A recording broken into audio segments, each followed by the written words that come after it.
Hello and welcome to my channel. I'm Zodiac Bandit, and today we have some spoilers for Campaign 3 of Critical Role up to episode 113, and maybe even into the future, because if I ever predict something right, it means the stars have aligned in just the right way for it to be allowed to happen, because everything I predict and theories that I make, for the most part, never happen. But you gotta throw ideas out. But just in case, spoilers for the future, just in case it actually does happen, and spoilers for episode up to 113. So, spoilers. In episode 113 of Campaign 3, we have just seen the beginnings of the final war for Exandria. The forces of Exandria have now attacked the Malleus Key, with Vox Machina leading the attack. But that wasn't the only thing to happen in this episode. In fact, we had many things happen beforehand. First and foremost, we finally saw the character Varen Thalos, Essex's brother, in the campaign. He hasn't appeared yet, he's only ever been mentioned briefly, and he is also in the Call to the Netherdeep book, but he has never appeared on stream, and this was the first time he has ever done so, and he lives up to the himbo name that we were told about, that Matt told us in the, Campaign 2 wrap-up. We also saw the return of certain characters within combat, most notably two of the most notable characters being Jamasa Ord in his dragon form. He was able to sort of swoop in and aid the party a little bit in their first little combat that they had. And we also saw Opal do the exact same thing, and she was the one that actually was leading the charge with the Devils to allow the party to push on towards the Malleus Key, which I thought was rather interesting.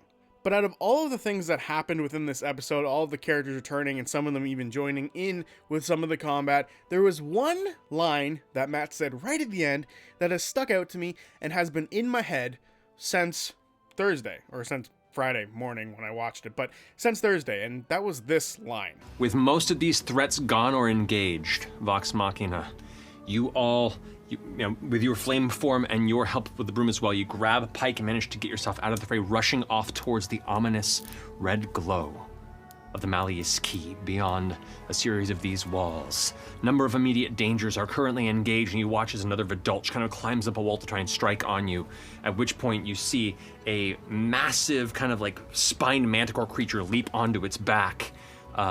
You're uncertain where it came from, but it distracts it just enough to kind of keeps it from watching where you're traversing and kind of sneaking around the side. Eventually you push into this open, broken, ruin-covered, familiar space where there, flickering with the red glow of the bloody bridge and surrounded by numerous soldiers of all kinds, others arriving across the bridge, the core of the Malleus fortress. And we'll go there next. Oh, man! That was so good, man! So in that clip, Matt describes a manticore creature, manticore-like creature to be more specific, a massive manticore-like creature, taking the attention of the Vidulch away from Vox Machina, sort of pulling the Vidulch away from the group and dealing with it somewhere else. And I thought this was a weird inclusion, right? He already mentioned that there was other dangers on the way that they were heading, but they were able to sort of evade them.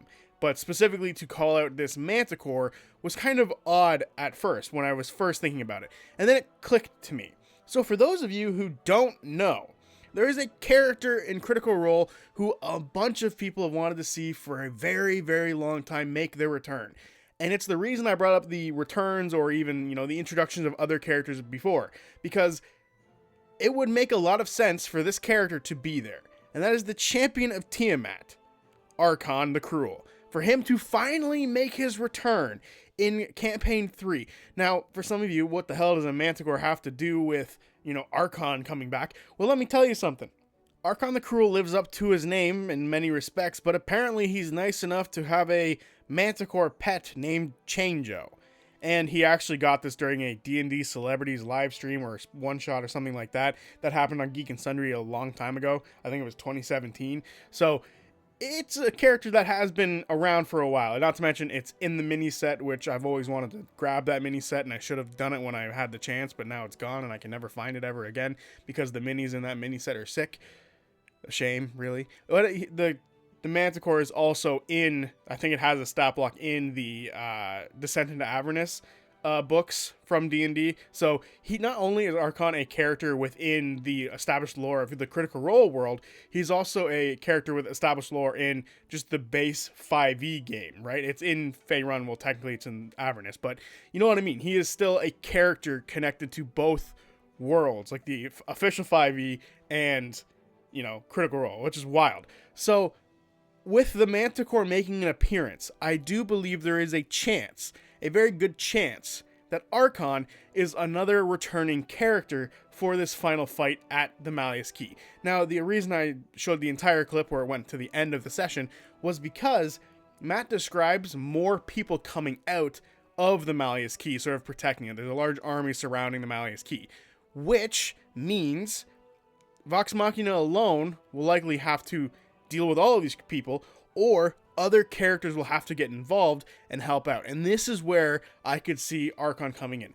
Now, will Joe Manganiello be there? Who knows? That is kind of a big question, right? There's 9 players if he shows up, right?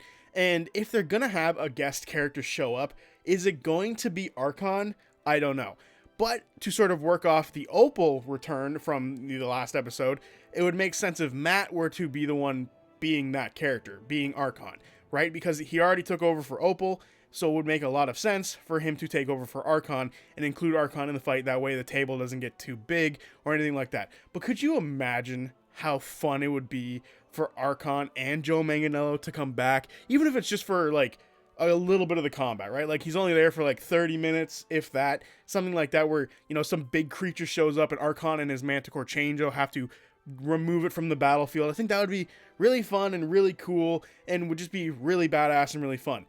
Another reason I think it would be really interesting to have Arkhan come back for this episode is this is likely the last true storyline thing we're gonna get from Vox Machina for a while, right? Like, we're not gonna get anything too major from these characters ever again. I don't think they haven't had a live stream with Vox Machina in ages outside of campaign 3 now.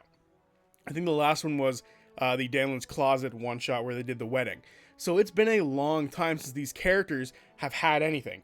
So to have one of the only few plot threads left being wrapped up here at the end of campaign 3, with it being episode 114 being the one that wraps up the Arkhan storyline, where they come to terms with the fact that this guy sort of somewhat stabbed them in the back and took this magical artifact away from them that they would have rather much had been destroyed, because he did take Vecna's arm after all, or hand.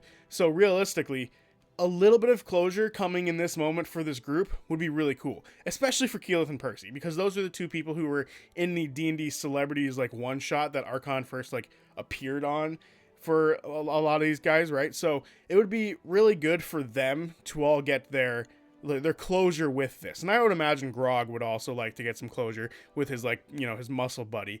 So realistically, I think it'd be really cool for Arkhan to show up for a lot of reasons. 1, because it would be cool and really awesome. 2, because it's really fitting with him being a champion of Tiamat, so it just makes a lot of sense for him to be in this fight. And 3, to wrap up that plot thread. Not to mention, that would leave 1 plot thread left from Vox Machina, and that would be Vax, which is also going to be dealt with at the end of this episode. So realistically, this episode will wrap up Vox Machina. And it would wrap it up even better if Arkhan were to show up. And I think that'd be really cool. But Arkhan's not the only character I want to see come back to help wrap up the story of Vox Machina. Where the hell is Sean Gilmore? Where is my boy Sean Gilmore? He hasn't appeared yet in campaign 3. At least I don't believe he has. He appeared in EXU Prime, and he hasn't appeared since then, I think. I might be wrong. He might have made a mild appearance somewhere. But it's a shame that this character hasn't really made his presence known in this fight. For some reason, I just picture Allura, Kima, and Gilmore being involved at the Malleus Key in some way. So the fact that we haven't seen them quite yet is a little strange, but I would very much like to see them, or at least Gilmore, because Kima and Allura have both shown up now in campaign 3, so giving Gilmore his time would be really dope and really cool for me to see. So him showing up in the final fight as well, at the Malleus Key to aid his friends and briefly remove a couple of enemies before he skips off to go do something else would be cool. Also, Zara and Cash, those characters need to show up too, because those were the 2 most prominent guests. They were, I think, the most reoccurring guest in campaign 1. So for them to come back would be really nice and really fun for them to do.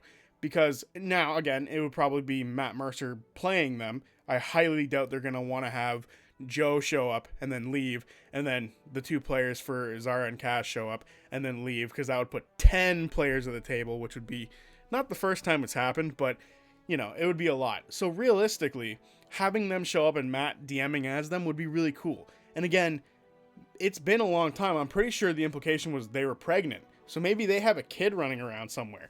A kid who's got like the personality of Cash but the looks of Zara. I think would be really cool for maybe a brief appearance. Maybe all 3 of them show up and Matt DMs all 3 of them. Who knows?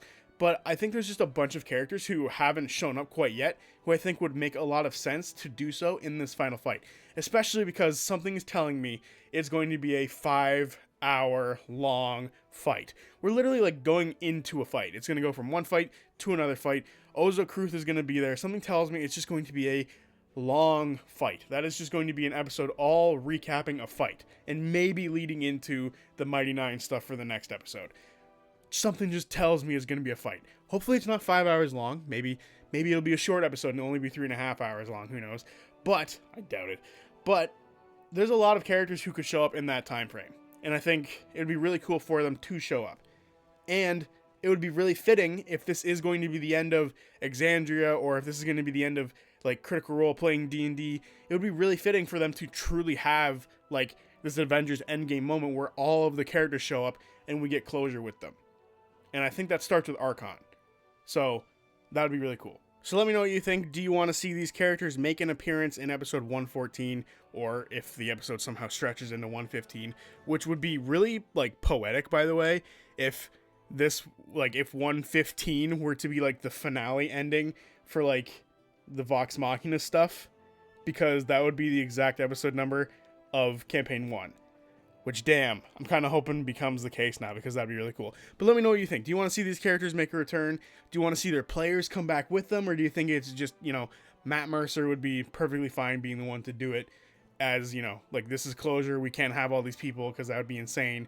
So let me know what you think. I'm very curious as to what people think about the whole idea of characters returning, if the player should return, etc., etc. Who do you think would make a lot of sense to appear at the Malleus Key in this moment? Like campaign 1 character who would make a lot of sense. Even campaign 2 characters, because the Mighty Nine characters don't really get to have this sort of backup situation happening, and neither do the Bell's Hells. So I'd be very curious as to who you guys would think make a lot of sense to show up for this. Maybe Shikasta showing up.